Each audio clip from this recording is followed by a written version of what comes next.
क्या कोई माँ अपने ही बच्चे की जान ले सकती है?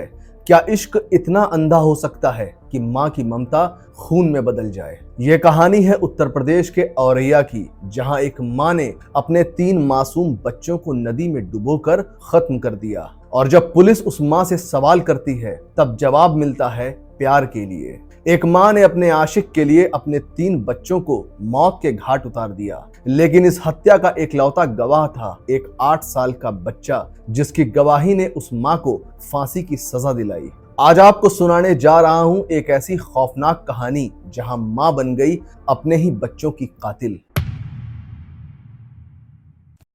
प्रियंका उत्तर प्रदेश के औरैया जिले की बरौआ गांव की रहने वाली एक आम सी लड़की। साल 2015 में प्रियंका की शादी इटावा के रहने वाले अवनीश से हुई थी। शादी के कुछ सालों तक सब ठीक चल रहा था। प्रियंका को 4 बेटे हुए, लेकिन साल 2022 में प्रियंका के पति अविनाश की करंट लगने से मौत हो गई। इस दर्दनाक घटना ने प्रियंका के परिवार को बिखेर कर रख दिया। पति के जाने के बाद प्रियंका अकेली पड़ गई। उसे समझ नहीं आ रहा था कि वो अकेले अपने 4 बच्चों की परवरिश कैसे करेगी, कैसे उनकी जिम्मेदारियों का बोझ उठाएगी। प्रियंका को एक सहारे की जरूरत थी और इसी दौरान उसका सहारा बना आशीष। आशीष रिश्ते में प्रियंका का चचेरा देवर है। आशीष ने प्रियंका के दर्द को समझा और उसका सहारा बन गया। धीरे धीरे दोनों एक दूसरे के करीब आते गए। प्रियंका का दिल आशीष के लिए धड़कने लगा, लेकिन प्रियंका के लिए यह सब इतना आसान नहीं था, क्योंकि वो एक विधवा थी और ससुराल में रहती थी। फिर भी वो दोनों छुप छुप कर एक दूसरे से मिला करते थे। पर कहते हैं इश्क और मुश्क छुपाए नहीं छुपते। आखिरकार एक दिन प्रियंका के ससुराल वालों को उसके प्रेम संबंध की भनक लग गई। फिर धीरे धीरे ये खबर पूरे गांव में फैल गई। एक विधवा औरत का प्रेम संबंध प्रियंका के ससुराल और गांव वालों को चुभ रहा था। प्रियंका और उसके ससुराल की पूरे गांव में बदनामी होने लगी। पति की मौत के बाद प्रियंका तकरीबन 1.5 साल तक अपने ससुराल में रही, लेकिन प्रेम संबंधों की वजह से होने वाली बदनामी के बाद वो अपना ससुराल छोड़कर इटावा से औरैया अपने गांव आ गई। मायके आने के बाद प्रियंका और आशीष का वहां भी मिलना जुलना लगा हुआ था। प्रियंका को उसके माँ बाप ने समझाया कि वो आशीष से दूर रहे, क्योंकि वो एक विधवा है, लेकिन प्रियंका के सर पर प्रेम सवार था। वो किसी की नहीं सुनती थी। जब प्रियंका को लगा कि उसके माँ बाप और उसके मायके वाले भी उसके प्रेम संबंध में रोड़ा बन रहे हैं, तब उसने अपना गांव छोड़ दिया और 4 बच्चों को लेकर आशीष के साथ शहर रहने के लिए आ गई। प्रियंका और आशीष ने औरैया शहर के बनारसी दास मोहल्ले में एक कमरा किराए पर लिया और वहीं रहने लगे। शुरुआत में सब ठीक चल रहा था। प्रियंका अपने बच्चों और आशीष के साथ खुश थी, लेकिन उसकी यह खुशी बहुत ज्यादा दिनों तक नहीं थी। समय के साथ साथ प्रियंका के 4 बच्चे आशीष को बोझ लगने लगे। वो उनसे नफरत करने लगा। बच्चों की परवरिश को लेकर प्रियंका और आशीष के बीच रोज झगड़े होने लगे। बात इस हद तक बढ़ गई कि आशीष शराब पीकर प्रियंका के साथ मारपीट करने लगा। दोनों के बीच झगड़ा हर दिन बढ़ता ही जा रहा था और इसी दौरान एक दिन आशीष ने गुस्से में प्रियंका को बोल दिया कि अगर मेरे साथ जिंदगी बितानी है तो बच्चों का बोझ हटाना होगा। आशीष की बात प्रियंका के कानों में दिन रात गूंजने लगी। जिस प्यार के लिए प्रियंका ने अपना ससुराल और मायका छोड़ दिया, आज उसके खुद के बच्चे उसके रास्ते की रुकावट बन रहे थे। वो चाहती तो बच्चों को अपने मायके या ससुराल भेज सकती थी, पर उसने ऐसा नहीं किया। वो एक माँ थी, लेकिन प्यार में अंधी हो चुकी थी। प्यार और बच्चों में प्रियंका ने अपने प्यार को चुना और उसने तय कर लिया कि वो अपने 4 बच्चों को हमेशा के लिए रास्ते से हटा देगी।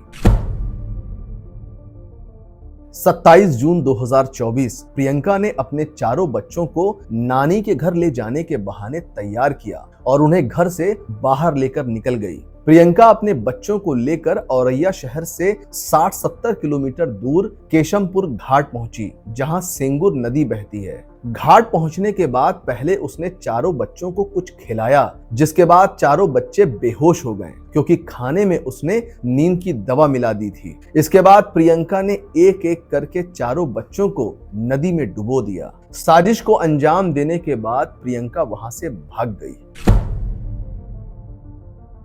प्रियंका को लगा कि वो अपने मकसद में कामयाब हो गई, लेकिन ये उसकी भूल थी। प्रियंका का बड़ा बेटा सोनू नदी में बहते हुए किनारे तक पहुंच गया और जब उसे होश आया तब वहां से भागकर पास के गांव में पहुंचा और गांव वालों को पूरी कहानी बताई कि कैसे उसकी मां ने उसके तीनों भाइयों को पानी में डुबोकर खत्म कर दिया। इसके बाद गांव वालों ने पुलिस को इन्फॉर्म किया और फिर ये खबर जंगल में आग की तरह फैल गई। पुलिस ने प्रियंका और आशीष को उसी दिन गिरफ्तार कर लिया और गोताखोरों की मदद से तीनों बच्चों की डेड बॉडी भी बरामद कर ली गई। प्रियंका ने पुलिस को झूठ बोला कि उसके बच्चे पानी में डूब गए, वो कुछ नहीं जानती इसके बारे में, लेकिन पोस्टमार्टम रिपोर्ट और बड़े बेटे सोनू की गवाही ने प्रियंका के झूठ को बेनकाब कर दिया।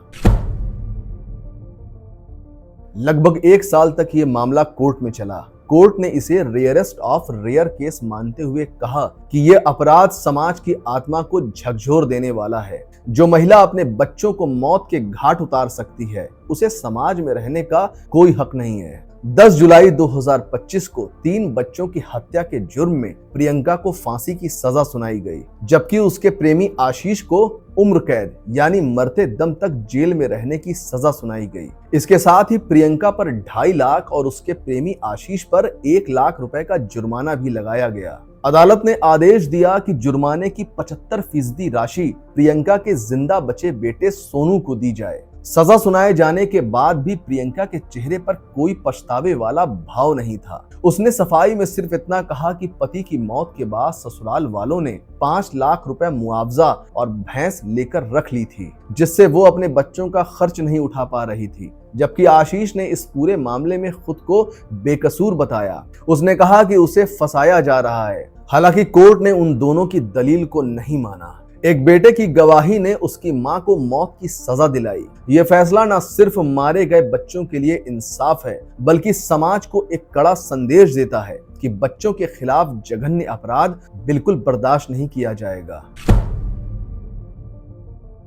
प्रियंका का सबसे बड़ा बेटा सोनू, जो जिंदा बच गया, वो अब अपनी बुआ के साथ इटावा में रहता है। वो अपने भाइयों की यादों के साथ जिंदगी जी रहा है। उसके लिए माँ का मतलब अब बदल गया है। अब उसकी आंखों में सिर्फ एक सवाल है, क्या मोहब्बत इतनी अंधी हो सकती है कि माँ भी कातिल बन जाए? ऐसी सच्ची और झकझोर देने वाली कहानी के लिए चैनल को सब्सक्राइब करना मत भूलिएगा। इस कहानी को लेकर आपकी जो राय है नीचे कमेंट करके जरूर बताइएगा। जल्द ही मुलाकात होगी एक नई और दिल दहला देने वाली कहानी के साथ। तब तक आप सब सावधान रहें, सुरक्षित रहें।